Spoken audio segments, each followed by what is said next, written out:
Também falou o Senhor a Moisés no deserto de Sinai, no primeiro mês do segundo ano depois que saíram da terra do Egito, dizendo: Celebrem os filhos de Israel Páscoa a seu tempo determinado. No dia 14 deste mês, à tardinha, a seu tempo determinado, a celebrareis, segundo todos os seus estatutos, e segundo todas as suas ordenanças a celebrareis. Disse, pois, Moisés aos filhos de Israel que celebrassem a Páscoa. Então celebraram a Páscoa no dia 14 do primeiro mês, à tardinha, no deserto de Sinai, conforme tudo que o Senhor ordenara a Moisés. Assim fizeram os filhos de Israel. Ora, havia alguns que se achavam imundos por terem tocado o cadáver de um homem, de modo que não podiam celebrar a Páscoa naquele dia, pelo que no mesmo dia se chegaram perante Moisés e Arão, e aqueles homens disseram-lhes: Estamos imundos por havermos tocado o cadáver de um homem, por que seríamos privados de oferecer a oferta do Senhor a seu tempo determinado no meio dos filhos de Israel? Respondeu-lhes Moisés: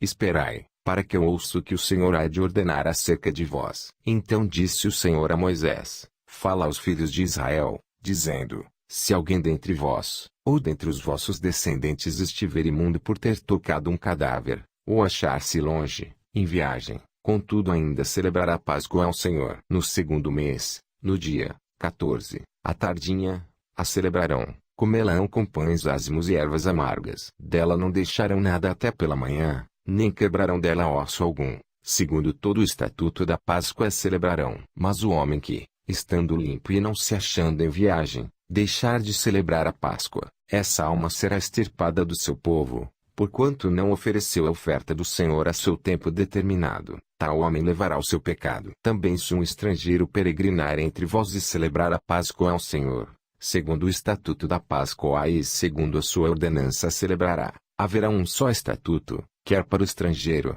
quer para o natural da terra. No dia em que foi levantado o tabernáculo, a nuvem cobriu o tabernáculo, isto é, a própria tenda do testemunho, e desde a tarde até pela manhã havia sobre o tabernáculo uma aparência de fogo. Assim acontecia de contínuo, a nuvem o cobria, e de noite havia aparência de fogo. Mas sempre que a nuvem se alçava de sobre a tenda, os filhos de Israel partiam, e no lugar em que a nuvem parava, ali os filhos de Israel se acampavam. É contrema a ordem do Senhor os filhos de Israel partiam, e à ordem do Senhor se acampavam. Por todos os dias em que a nuvem parava sobre o tabernáculo eles ficavam acampados. E, quando a nuvem se detinha sobre o tabernáculo muitos dias, os filhos de Israel cumpriam o mandado do Senhor, e não partiam. Às vezes a nuvem ficava poucos dias sobre o tabernáculo, então à ordem do Senhor permaneciam acampados, e à ordem do Senhor partiam. Outras vezes ficava a nuvem desde a tarde até pela manhã, e quando pela manhã a nuvem se alçava,